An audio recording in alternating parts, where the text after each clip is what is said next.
Shalom. Shalom a todos, qué bueno que están una semana más con nosotros. Sí, tenemos unos cuantos seguidores de Sí, estos videos, que eso nos da mucha alegría, que hay personas que quieren escudriñar las escrituras con aprender. nosotros y aprender, porque aprendemos los dos juntos, todo en un grupo. Y eso es bueno, y eso es lo que Elohim realmente quiere, que nosotros Exacto. profundicemos en las escrituras para entonces conocerlo a él mejor. Y poder ayudar a otros. Sí, sí. Pues entonces, la parashá de esta semana es ¿cuál? Vayetse. Y la número 7. ¿Ok? Y tenemos una cuanta cosita aquí con Vayetse también. Toda la parashá, si se dan cuenta, desde que empezamos esta serie de videos, cada parashá es bien interesante. Sí. Y nos revela, cuando nosotros escudriñamos las escrituras, nos muestra cosas que nosotros no sabíamos antes. Y simplemente porque no cogimos el tiempo para aprender. Exacto. ¿Ok? Pues entonces, vamos a ir aquí para la parashá Vayetse, cubre de Génesis o Bereshit, del 28, capítulo 28, a versículo 10, o Pasuk 10, hasta el capítulo 32, versículo Pasuk 2. En la versión hebrea de la escritura es el versículo 3.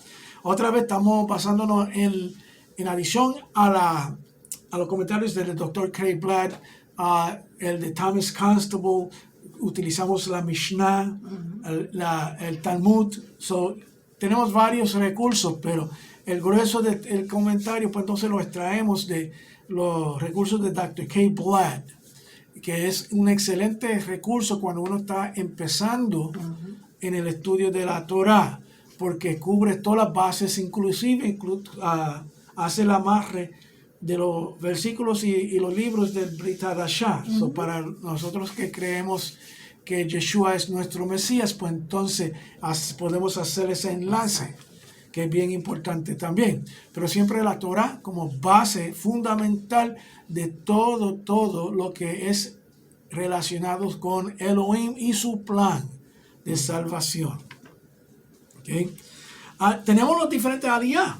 Entonces, lo que vamos a hacer diferente, que no hicimos en otros videos, es vamos a dar una oración que es una breve explicación del aliyah. Pero antes vamos a hacer la bendición del estudio de Torah. Y lo vamos a hacer hoy en español solamente, para que así lo entiendan. Lo que quiero que ustedes que están escuchando, pues entonces que se les grabe bien la versión en español, para que entonces cuando lo están diciendo en hebreo saben exactamente lo que están diciendo. Porque cuando dicen las bendiciones no es decirlo por decir. Tiene que sentir cada palabra que dice. Y como es directo a Elohim, que se lo estamos dirigiendo más todavía, pues entonces vamos a empezar con la bendición. Bendice a Adonai, el bendito sea. Bendito sea Adonai, el bendito sea por toda la eternidad.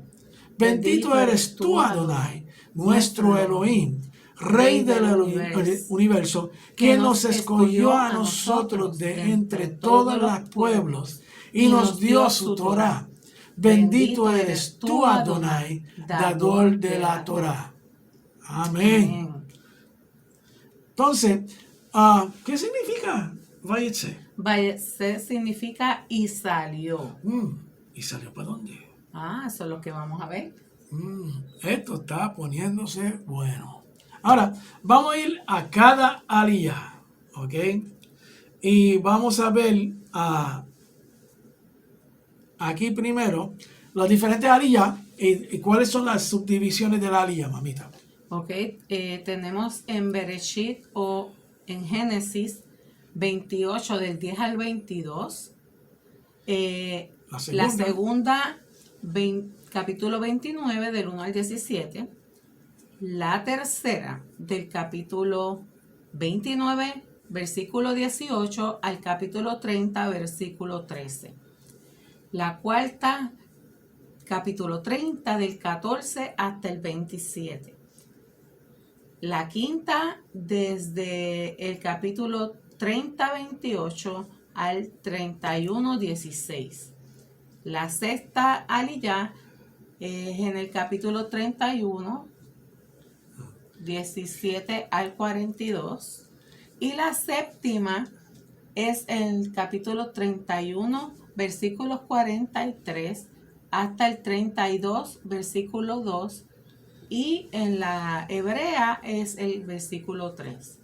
La Haftarah se encuentra en Oseas 12:13 al 14:10. Y ese era en la creencia Ashkenazi. Ajá. Okay. Y ahora vamos a leer la creencia sefardí, que es desde el capítulo 11:7 de Oseas hasta el versículo 12:11. Y los escritos mesiánicos que se encuentran en el libro de Marcos del capítulo 10:32 al capítulo 11, versículo 33. Dentro de el judaísmo, la religión, hay muchos puntos de vista. Eso se ve claramente en el Talmud, que hay varias opiniones. Pues entonces hay como dos diferentes segregaciones del judaísmo, que es Ashkenazi, que viene siendo europeo, y los sefardí, que son de Iberia mayormente. ¿Okay? Pero queremos ponerlo para que empiecen a diferenciar. Tareas para cada uno. Averigüen lo que es Ashkenazi y averigüen lo que es sefardí. Si creían que iba a darle toda la información y no hacer que ustedes busquen, están pensando incorrectamente. Porque parte de esto es que ustedes hagan el esfuerzo de estudiar y escudriñar. Si quieren saber más profundo, ya saben lo que tienen que hacer, escudriñar. Ok, vamos a seguir. Ok. La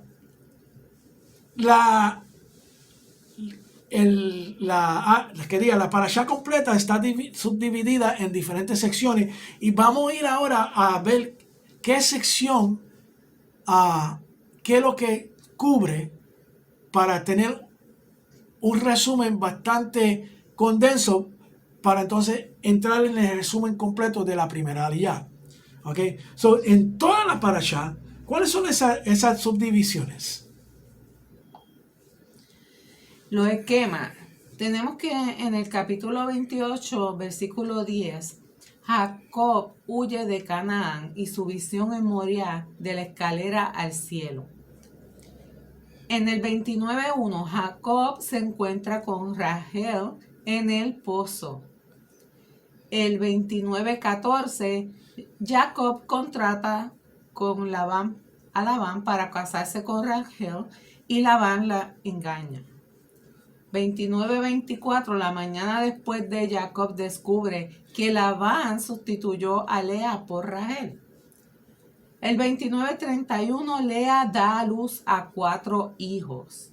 El 32, Bilhá, la criada de Rachel, tiene un hijo. 30:14, Rubén encuentra la mandrágora, Dudaim en hebreo, un afrodisíaco. En el 30:17, últimos 3 hijos de Lea. Y el 30:22, Rachel da a luz a Joseph. Ahora, hay un elemento aquí que vamos a tratar de llegar a presentarlo, que es la mandrágora. Mandrágora. Y eso, ¿cuáles de ustedes saben qué es eso? Pues yo no lo sabía y aprendí esta semana qué es lo que es. Y es bien interesante, ¿ok? Y lo vamos a cubrir. Y vamos a enseñar un slide que tiene la foto de qué es eso. ¿Okay? Sigue la esquema y vemos lo siguiente. En el capítulo 30-27, Jacob quiere irse, pero en su lugar formula un nuevo contrato de empleo con Labán. En el capítulo 30, versículo 25, Labán engaña a Jacob nuevamente. En el 31:1 Jacob decide huir de Labán. 31:17 la huida de Jacob con H. El 31:22 Labán persigue a Jacob y Elohim advierte a Labán que no lo persiga. En la 31:25 confrontación entre Labán y Jacob. 31:44 Labán propone un tratado con Jacob. Y el 32:1 Labán se va. Ahora vamos a ver el resumen de la parashá en sí. ¿En dónde es que nos vamos a concentrar? Y la primera ya cubre lo siguiente. Jacob sale de Beersheba y se desplaza hacia Harán. En el camino llega a un lugar muy especial donde pasa la noche acostado sobre una piedra. Sueña con una escalera desde la tierra hasta el cielo. Los ángeles de Elohim suben y bajan por ella. El Eterno se presenta y le promete dar la tierra donde está acostado a él y su descendencia. Su descendencia será como el polvo de la tierra. Fíjense en una cosa bien importante aquí. El pacto que Elohim hace con Abraham es que su descendencia va a ser como las estrellas. Okay. Esto significa que va a ser todas las estrellas en el universo.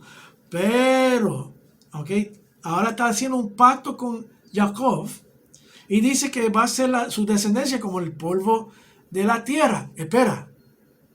Él está como que reduciendo la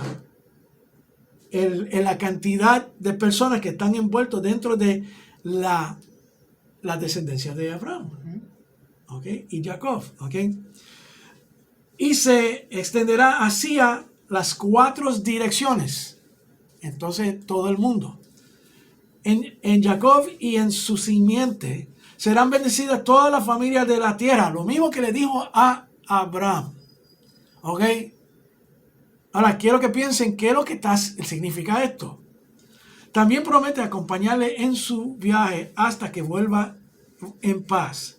Jacob se despierta con un temor reverente. Eso no es un temor de susto, es otro tipo de temor.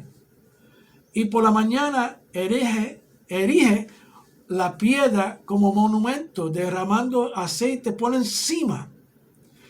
Llama el lugar Betel, casa de Dios.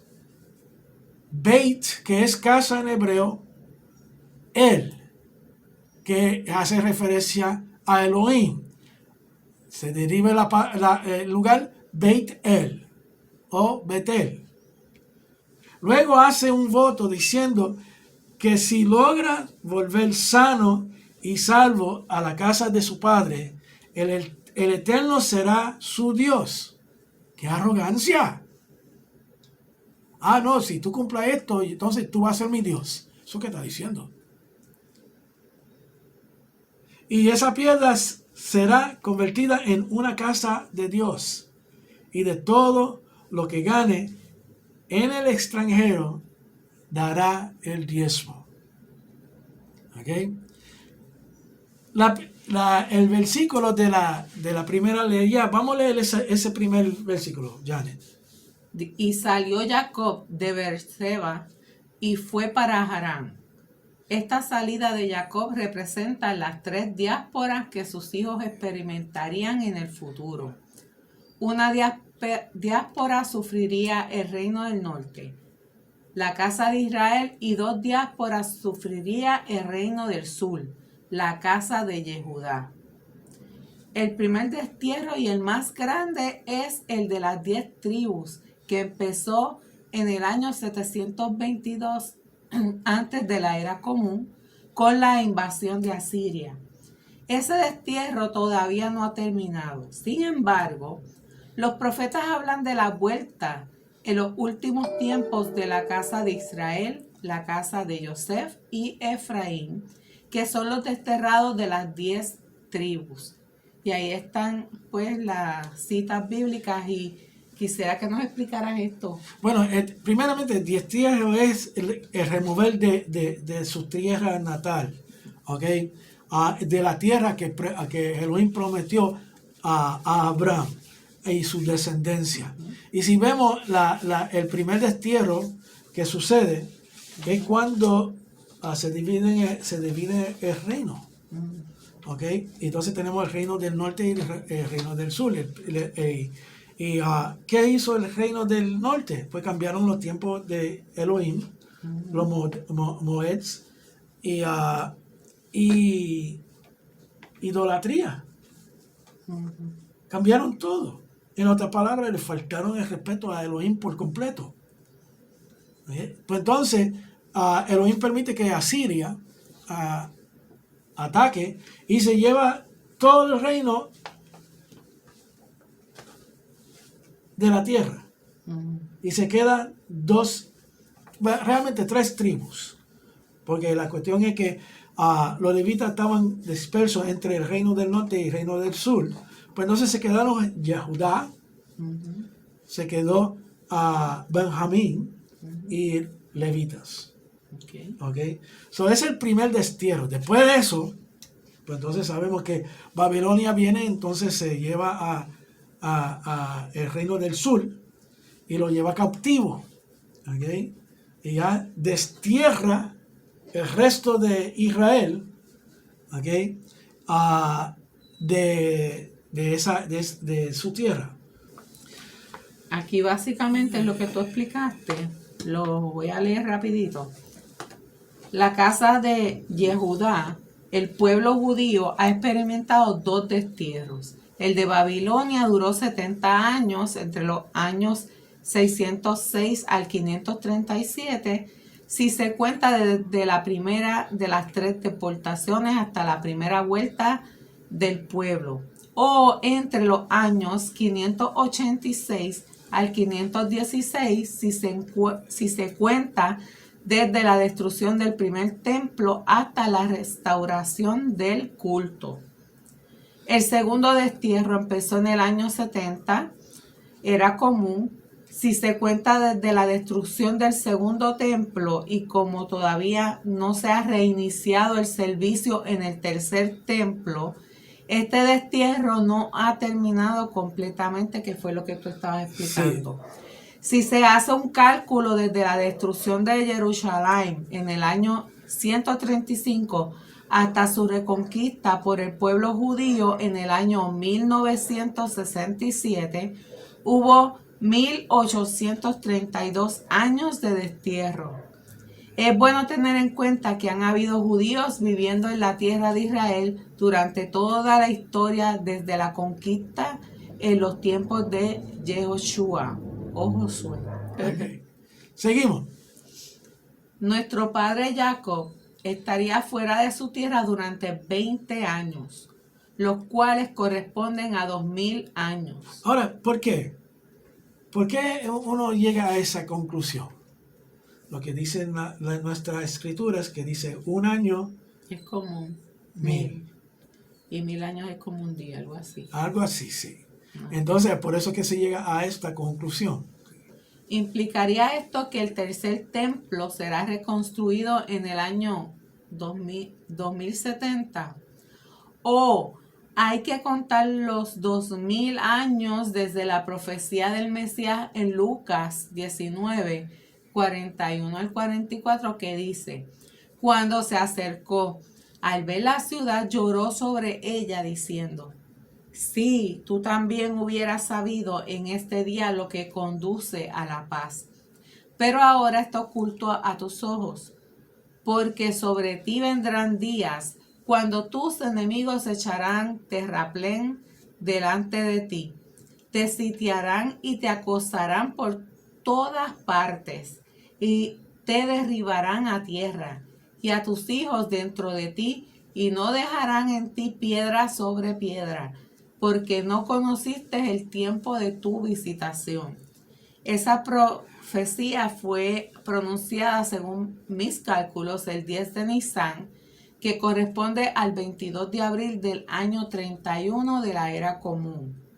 ¿Será que la rededicación del culto en el tercer templo será en el año 2031? El tiempo nos dará la respuesta. Y quiero hacerle una nota bien aclaratoria aquí.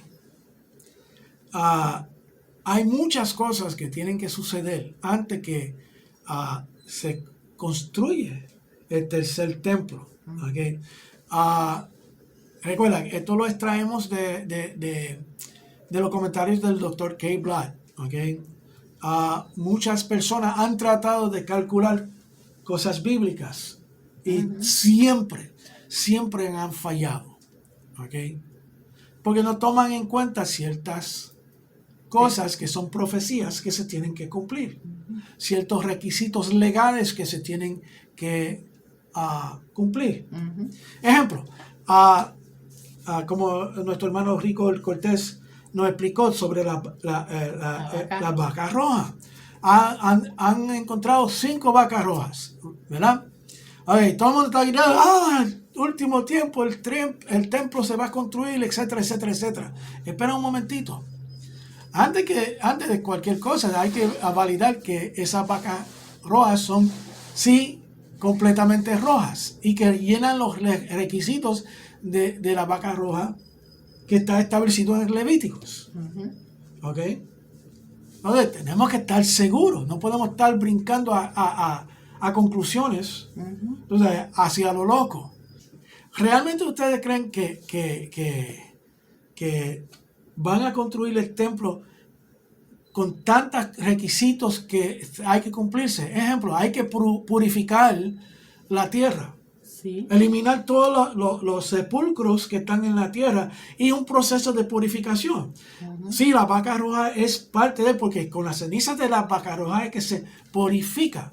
Pero si de las 5 vacas no hay ninguna que está válida. Exacto, no sabemos todavía, sí. Hay que esperar de 3 a 5 años. En el 1900, creo que en el 1997 o 96 se descubrió una vaca roja y no llenó de los requisitos y todo el mundo estaba volviéndose loco por eso.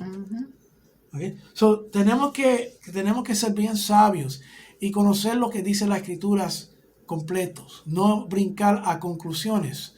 Okay.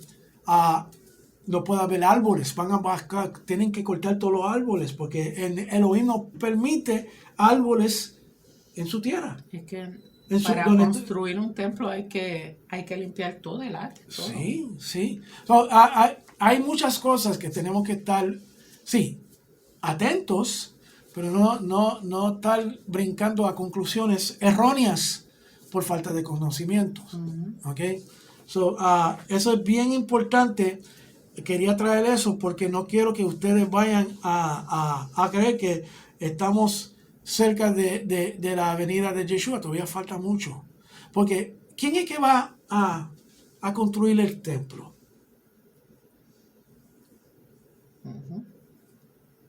Mashiach puede reconstruir el templo. Él no tiene la autoridad, tiene que ser construido por levitas. So, también hay que escoger esos levitas. Exacto, levitas artesanos que sepan de la construcción, todo tienen que saber todo. Entonces, la logística envuelta es asombrosa. Grande, sí. Right. En el capítulo 28, el versículo o el pasuk 11 dice: y se encontró con el lugar y pasó la noche allí, porque el sol se había puesto. Tomó una de las piedras del lugar, la puso de cabecera y se acostó en aquel lugar. Los maestros han interpretado la palabra Vayif Ga y se topó como una referencia a la oración. En el sentido simple, el texto dice que Jacob se topó con ese lugar. Pero como la palabra usada también implica hacer contacto directo e intenso con algo, se puede entender que Jacob también oró en ese lugar. La palabra hebrea que ha sido traducida como lugar es Macom. Esta palabra se repite hasta 6 veces en este contexto y como aparece en Génesis 22 del 3 al 4 como una referencia a Moriah.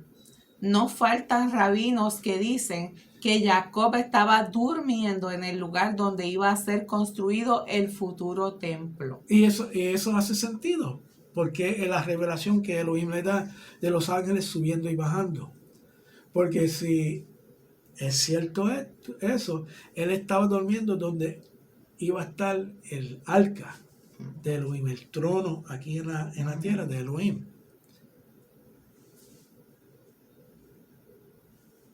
La palabra Macom también se usa en referencia al omnipresente.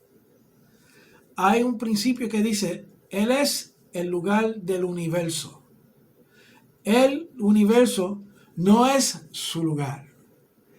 Esto quiere decir que Él contiene el universo, pero el universo no lo contiene a Él. Por eso se puede traducir el texto hebreo como y tuvo un encuentro con el omnipresente. ¿Ok? So eso es lógico. Hace más sentido. Y si lo vemos de esta forma, en el principio, antes de la creación de la realidad que nosotros conocemos ahora, que es nuestro mundo, nuestro universo, las estrellas y todo eso, ¿qué es lo que había? Estaba desordenado y vacío. No, pero eso era parte de la creación. Pero antes de que Elohim empiece el proceso de la creación, en la cual lo primero fue que creó la luz, antes de eso, ¿qué es lo que había? Dígame usted. Solamente Elohim. Bueno, sí. Y él llenaba, si podemos llamarlo espacio, él le llenaba todo ese espacio. Y cuánta esquina que había, si habían esquinas, en su totalidad. Pero ese espacio no lo contenía, porque ese espacio es eterno. So, es difícil comprender esto, algo que no sabemos. Algo que no sabemos. Pero los sabios lo trataron de explicar lo mejor que podían y hicieron un buen trabajo, yo creo, en explicar esto. Exacto. ¿Qué dice el 28:12? Y tuvo un sueño, y he aquí había una escalera apoyada en la tierra, cuyo extremo superior alcanzaba hasta el cielo. Y he aquí los ángeles de Dios subían y bajaban por ella. Hay varios midrashim que hablan de este evento. Uno dice que eran los ángeles de los 4 imperios futuros que iban subiendo por la escalera para luego caer y así perder su poder sobre el pueblo judío. Otros dicen que la escalera representaba la rampa del altar en el templo y los ángeles eran los sacerdotes que subían y bajaban por él. El mismo Midrash dice que la escalera era el monte Sinaí, donde subían y bajaban Moshe y Aarón. Rashi dice, basado en un Midrash, que los ángeles que subían al cielo eran los de la tierra de Israel, que ya no podían acompañar a Jacob en el extranjero, y por eso vinieron otros ángeles en su lugar. Okay. Y ahí no voy a poner un punto de vista mío. ¿Qué es lo que estaba viendo Jacob en su sueño? Porque él estaba durmiendo y estaba soñando. Pues entonces era para él interpretarlo. ¿Ok? Le tenía que marcar la vida y lo marcó porque él salió como no pensando de la misma forma de ese lugar. Exacto. ¿Ok? Lo llamó Beitel, que es la casa de Elohim. So, él no sabía eso antes, pero le puso ese nombre. Pues tenemos que ver todo lo que dicen los Midrashim, ¿ok? Y Bereshit Rabá, uno de los Midrash que se utiliza, y los comentarios de Rashi. ¿Cuál es exactamente? No sé, yo no estaba ahí. Pero sí puedo estudiar para ver si puedo entender el carácter de Elohim para entonces a ver qué aplica a mi vida. ¿Ok? Y eso es lo que Elohim quiere, que nosotros estudiemos a nivel donde podemos aplicar esto a nuestra vida.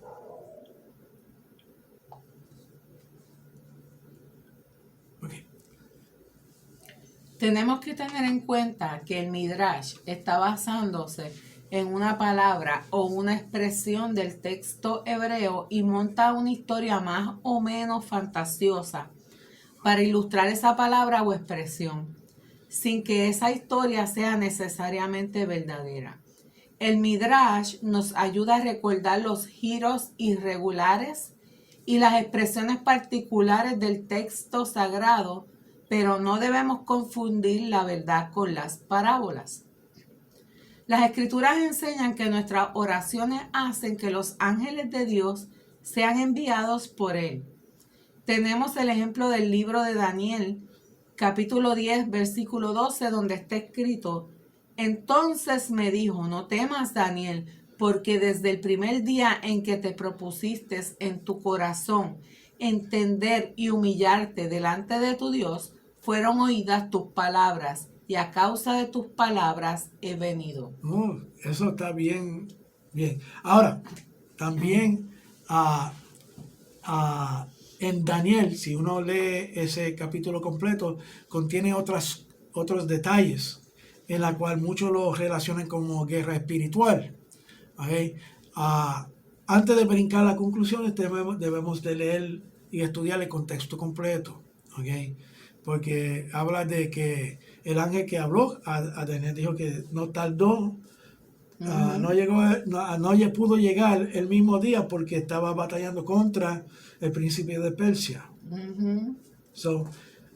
Tienen varias variantes ahí, hay que estudiarlas todas sí, para llegar a una conclusión, cada cual según las experiencias que el Eterno quiera dar. Pero el detalle que quiero traer aquí es que fíjense en cómo es la dinámica del estudio de la Torah. Uno estudia y entonces ve la relación que la parashá tiene con el libro de Daniel. ¿Okay? Pero el libro de Daniel te va a llevar a otra dirección cuando profundiza. Ahora, es como yo le digo a todos los que estudian conmigo. Todo depende de qué tan profundo en la cueva del conejo tú quieres ir. Si estudian la vida de un conejo, ellos hacen unos túneles en la tierra y esos túneles van a diferentes direcciones y profundidades. ¿Okay? Cuando uno está estudiando la Torah, pues entonces la parte superficial que estamos cubriendo nosotros, pues entonces tú estás entraste en la cueva del conejo y te encontraste con muchas direcciones. ¿Ok? Uno va no tan profundo, otro va no un poquito más profundo y el tercero va, sabrá Dios dónde, pero va profundo. Todo depende de uno cuál va a escoger. La dirección que uno quiere ir. Y uno quiere ir, pero tiene que ser de una forma en la cual no te pierdas. Porque de la misma forma que tú te puedes perder en un laberinto o en un sistema de cavernas, que muchos hasta expertos se pierden. ¿Okay? Si no piensas cómo regresar y te pierdes, ¿de qué te valió? Uno tiene que ser sabio también, conocer los límites de uno y coger las cosas paso a paso. Entonces, ¿cómo dejar el camino hacia atrás para regresar donde estaba, para entonces continuar de ahí para adelante? Coger notas, referencias para entonces tú regresar, que no se te olvide lo que tú descubriste dentro de las escrituras, o que siempre ha estado ahí, pero entonces puedes regresar para entonces continuar de donde partiste hacia adelante. Bien importante esto en el estudio de la Torah. ¿Okay? El Eterno escuchó la oración del profeta y envió uno de sus mensajeros para darle la respuesta. Este ángel le dijo: a causa de tus palabras he venido. Esto nos enseña que la actividad de los ángeles depende en cierta medida de las oraciones de los hombres. El hombre es el que causa que el Eterno ponga en actividad a estos seres maravillosos. En Revelación 8:4 está escrito: y de la mano del ángel subió ante Dios el humo del incienso con las oraciones de los santos. Qué interesante. Y eso recuerdo que cubrimos en la última parashá, que las oraciones fueron diseñadas para que el hombre coparticipe con el plan de Elohim. ¿Okay? Ahora, si tus oraciones no van con el plan de Elohim, el Eterno va a escuchar, pero va a actuar a tu oración. Yo creo que no. Ok. So, tenemos que ver todo eso y para saber cuáles son los límites en los cuales nosotros estamos regidos dentro de este fenómeno que se puede llamar la oración. Okay. Y la cosa es, no es como muchos creyentes creen que hay una fórmula en la cual uno puede ejecutar para adquirir lo que uno quiere. No, eso no es así. Eso no es así, porque nosotros primeramente no podemos controlar a Elohim. ¿Okay? Y no hay una fórmula para conocer Él ceder para nuestros deseos. Por eso todos esos textos que cubrimos en la parashá pasada, en la cual que dice, todo lo que tú pides será dado al que ora. Y sigue esos mandamientos. Sí, porque siguiendo los mandamientos es que va a alinearte al deseo de Elohim. Hay unos requisitos, como en todo, ¿ok? Y hay que tenerlo en consideración cuando estamos estudiando la Torah. Este ángel estaba encargado de llevar las oraciones de los santos ante Adonai. Esto nos explica por qué el texto que nos ocupa dice que los ángeles primero subieron desde donde estaba Jacob y luego que bajaba. La oración de Jacob había activado estos ángeles desde la tierra y el Eterno le mandó la respuesta desde el cielo. De esto también aprendemos que si no oramos, no son activados algunos de los ángeles del Eterno. Muchos se preguntan por qué pasó ese accidente en mi familia y por qué vino esa enfermedad. Quizás la respuesta está en que faltaba oración para que los ángeles guardianes pudieran recibir orden desde el Todopoderoso para proteger a los familiares. Si no oramos por las personas que el Eterno ha puesto en nuestros corazones, estamos parando la actividad divina sobre ellos. Hashem se ha hecho dependiente de ti para que ores y así Él envía a sus emisarios para intervenir en la tierra. Ahora, yo no estoy 100% de acuerdo con eso. Ni yo. Tú sabes, porque la cosa es lo siguiente. El deseo de Elohim se va a ejecutar con o sin oraciones. Sí, Él va a hacer lo que Él quiere hacer porque Él es soberano. Exacto. Y todo, inclusive nosotros somos de Él, porque Él nos creó. Antes de crearnos no fuimos nada.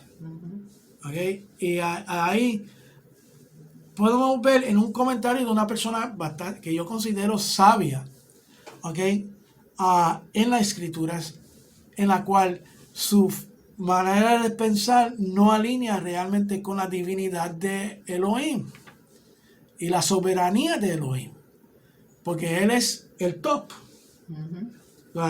Nosotros no podemos hacer nada que no sea fuera de su voluntad. Así mismo. Y si nosotros estamos orando y está fuera de de su voluntad, pues entonces siéntate a esperar. Exacto. Porque jamás va a llegar lo que tú estás pidiendo. Y si uno ora para sanidad, para una persona. Ujú. ¿Ok? Y en el plan de Elohim es que no se sane esa persona. ¿Ok? Porque el deseo de Elohim es que todo el mundo sea sano. Claro. Pero si no es parte del plan, si al sanar esa persona daña el plan de Elohim, él va a contestar esa oración de sanidad. No. Fíjate lo que estamos diciendo. ¿Ok? Si va en contra de su voluntad, no va a haber sanidad. Porque nosotros solamente podemos ver hasta el final de la punta de nuestras narices. Exacto. En el espectro completo de la eternidad. ¿Okay? Nuestra vida completa es solamente una pajita en esa línea que se considera eternidad. Nosotros no podemos pretender que nosotros tenemos un control de nuestros alrededores. Nosotros no tenemos una fórmula en la cual nosotros podemos controlar las situaciones que nos rodean. No, y que nosotros mismos lo decimos, que se haga tu voluntad siempre. Si la voluntad de Él es otra, pues... ¿Y qué es lo que Yeshua decía siempre? Que no sea mi voluntad, sino la de mi Padre. Fíjate cómo él siempre cerraba las oraciones con eso. ¿Ok? Yeshua, hombre, él quería morir en el árbol. Claro que no. Él no quería, pero tenía que hacerlo porque ya eso era, yo me imagino, un convenio que había hecho con su padre. Él sabía la voluntad de su padre. Uh-huh. Y su voluntad era que pasara. Para que así su plan llegue a la culminación. Exacto. Ahora, ¿podía flaquear? Sí, pero Baruch Hashem que no lo hizo. No flaqueó. Tenía las mismas debilidades que Adán tuvo. Uh-huh. Adán falló, Yeshua no. Eso dice que Yeshua tenía miedo cuando estaba orando en Getsemaní. Estaba sudando porque él realmente no quería hacerlo. Uh-huh. Él le pidió al Padre, ¿hay otra manera de hacer esto? Si puedes, pasa de mí esta copa. Pero que sea tu voluntad, pero no que la no mía. se haga mi voluntad, exacto, sino la tuya. Hay que tener agallas para eso. Uh-huh. Claro que sí. Hay que ser un valiente. No es fácil. ¿Cuántos de nosotros estamos dispuestos a hacer esa misma oración cuando estamos enfermos, cuando tenemos un familiar que está muriendo, cuando estamos en una adversidad que estamos a punto de la muerte? Podemos cada uno de nosotros decir, si estamos al punto de la muerte, sálvame Elohim, pero si es tu voluntad, y aceptar la decisión de Elohim y seguir considerándolo Elohim soberano.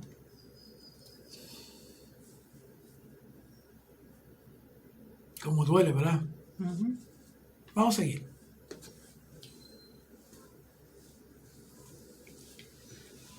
La escalera que vio Jacob es el Mesías, como está escrito en Juan 14:6.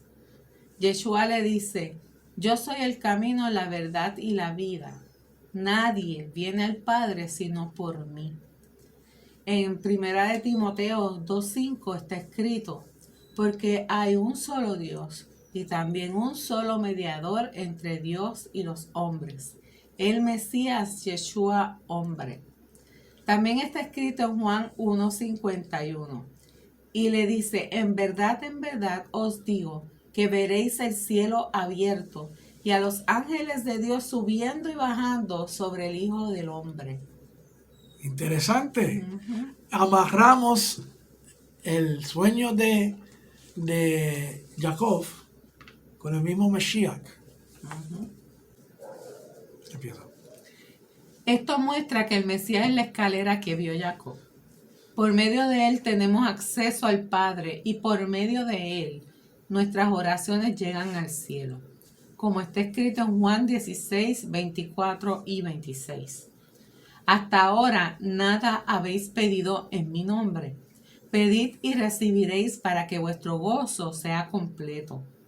En ese día pediréis en mi nombre, y no os digo que yo rogaré al Padre por vosotros. Ahí nos está diciendo algo bien claro. ¿Ok? Y ahí es donde vemos claramente cómo es que Yeshua aboga por nosotros. ¿Ok? Porque la única forma que nuestras oraciones van a llegar al Padre es a través de Yeshua. Y que Él mismo presenta como abogado nuestros pedidos. ¿Qué dice Romanos? Romanos 16, 27.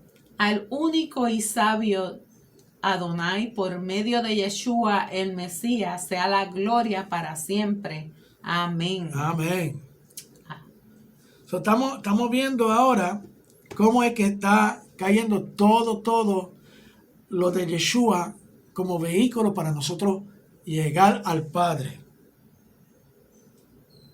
En ningún momento dice que Yeshua es el Padre. Bien importante esto. Una escalera tiene varios peldaños. Esto nos enseña que el camino entre la tierra y el cielo tiene varios niveles. En las escrituras podemos encontrar muchos ejemplos de estos diferentes niveles. Isaías 62, 10a dice: pasad por las puertas. Salmo 84, 7 dice: van de poder en poder. Ezequiel 47 del 1 al 5 habla de 4 niveles de profundidad en las aguas que salen del templo. Juan 1:16 dice gracia sobre gracia. Romanos 1:17 dice que por fe para fe. Segunda de Corintios 3:18 dice de gloria en gloria, y por ahí sigue. En el versículo 17 se habla de la casa de Dios y la puerta del cielo en relación con esta escalera. Entonces tenemos 3 cosas: la escalera, la casa y la puerta. La casa de Dios que está en el cielo es proyectada en el tabernáculo y los templos que estaban en la tierra. Allí encontramos 3 niveles de santidad: el atrio, el lugar santo y el lugar santísimo. Cada nivel tiene una puerta de entrada. Esos 3 niveles son reflejados en las manifestaciones espirituales para los que están en el ministerio de Melquisedec, por medio de la resurrección del Mesías Yeshua. En 1 Corintios 12:14 hay una enseñanza muy extensa sobre el tema. Solo voy a mencionar que según las divisiones en el texto griego, hay 3 grupos en las 9 manifestaciones espirituales en 1 Corintios 12, del 8 al 10, según está escrito. Pues a unos les es dada palabra de sabiduría por el Espíritu, a otro palabra de conocimiento según el mismo Espíritu, a otro fe por el mismo Espíritu, a otro dones de sanidades por el único Espíritu, a otro poderes de milagros, a otro profecía, a otro discernimientos de espíritus, a otro diversas clases de lenguas y a otro interpretación de lenguas.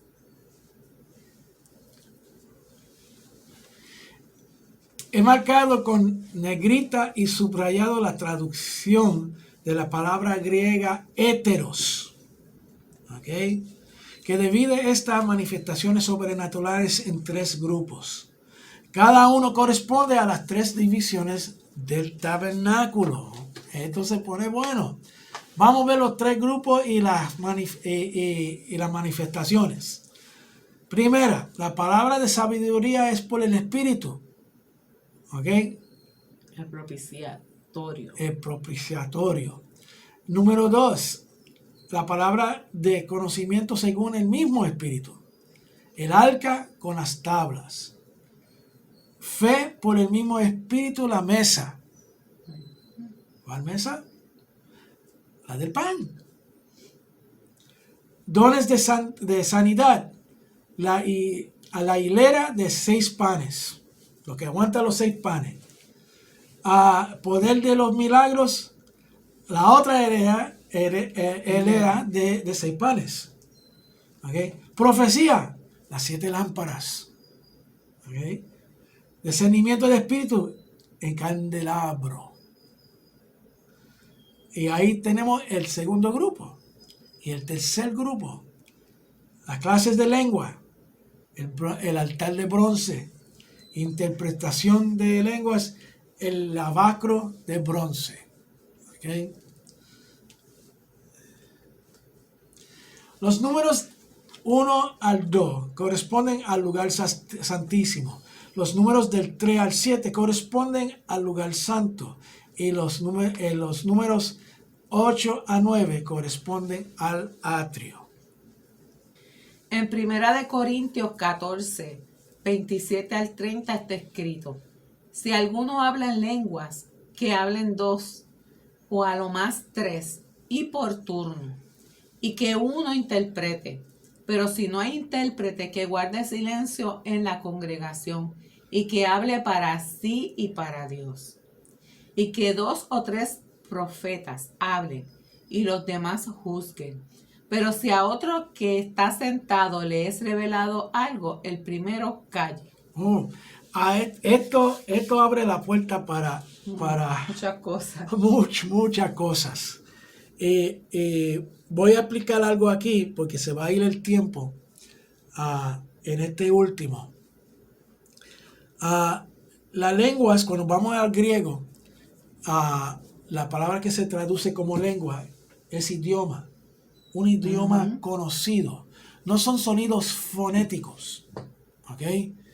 Y yo sé que esto va a caer bien pesado a muchas personas, pero hay que traerlo al frente, ¿ok?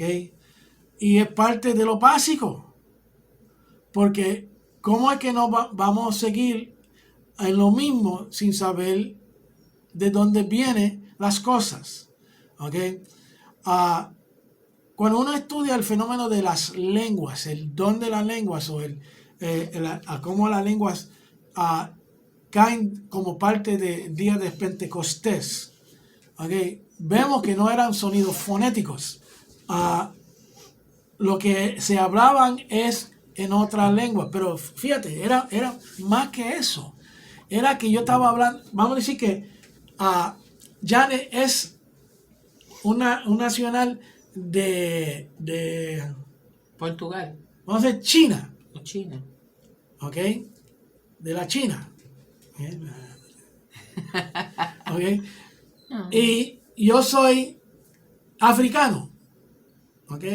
Y yo estoy hablando en mi lengua natal. Estoy hablando en mi lengua natal, pero ya no está entendiendo en su lenguaje.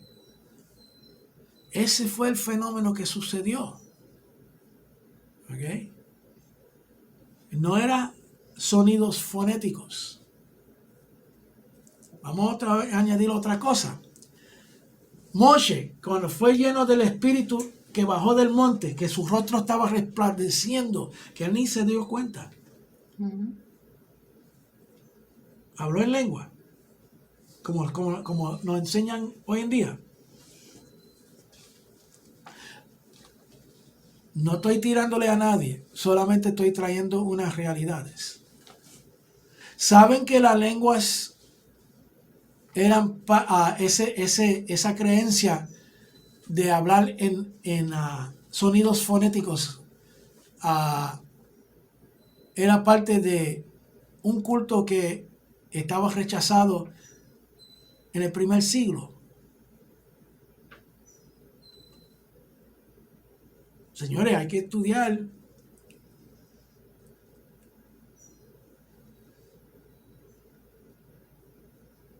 Hay que estudiar. Hay estudios en el internet bien buenos sobre este tema. Yo tengo estudios sobre este tema que son bien reveladores. Yo antes de entrar en el cristianismo y en las raíces hebreas, yo practicaba las religiones ocultas y participaba en fiestas santeras y de los espiritistas. Yo no era un santito todo el tiempo. Y se veía este mismo fenómeno de lenguas fonéticas, sonidos fonéticos en sus cultos.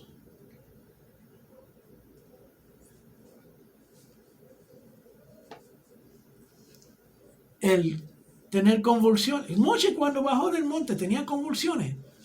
Ni se dio cuenta que él estaba lleno. Ni se dio cuenta. El que se dio cuenta fueron las otras personas que no lo podían mirar porque brillaba tanto su rostro. Yeshua estaba lleno del Ruach. En el bautismo, en el Tevilá de Yeshua, bajó el Ruach de Elohim. Lo llenó y declaró: este es mi hijo. Empezó a él darle convulsiones. Empezó él a hablar en sonidos fonéticos. Por favor. Tienen que buscar. Y no sé la cosa simplemente por irse con el flow. Perdona que me emocione con esto, pero es que es verdad. Yo conozco personas que me han admitido que hablaban en esos sonidos fonéticos para que todo el mundo crea que ellos estaban bautizados con el Espíritu Santo, creyendo que el Espíritu Santo era otra persona. Hay para nosotros. Sigamos. La cosa es que ya llegó la hora. Ya se fue la hora. Perdóname si fui un poquito fuerte con lo que hablé de las lenguas. Pero todo esto se tiene que traer. Lo que dice la escritura se tiene que presentar en su forma clara. Para que así nadie lo engañe. Y como dije antes, en el primer video de nuestra serie de comentarios, no me crea. ¿Qué más? Les reto que me prueben que soy un mentiroso. ¿Por qué digo esto? Porque yo sé que en el proceso de ustedes tratar de señalar que yo soy un mentiroso, van a tropezar con todas estas cosas.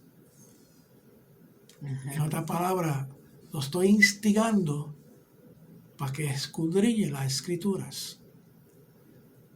Okay? Vamos a coger todo esto como un ejercicio. No quiero ofender a nadie, no he querido nunca ofender a nadie, pero sí la responsabilidad de traer ciertas verdades en la cual no es teológico en ningún momento, todo esto es histórico. ¿Okay? La teología es lo que crea estas falsas cosas. La historia es lo que nos aclara. La historia, la arqueología y la antropología nos aclara muchas cosas. Y tenemos que ser claros, porque si no vamos a seguir dando una pared de cemento por nuestras creencias pasadas y no va a permitir que nosotros seguimos para adelante. Con eso cerramos y perdona otra vez si he ofendido a alguien, no es mi intención. Y para cerrar, que Adonai les bendiga y les guarde y tengan shalom. Y confianza de que no importa lo que suceda esta semana, Él estará con nosotros hasta el fin. Shalom. Shalom.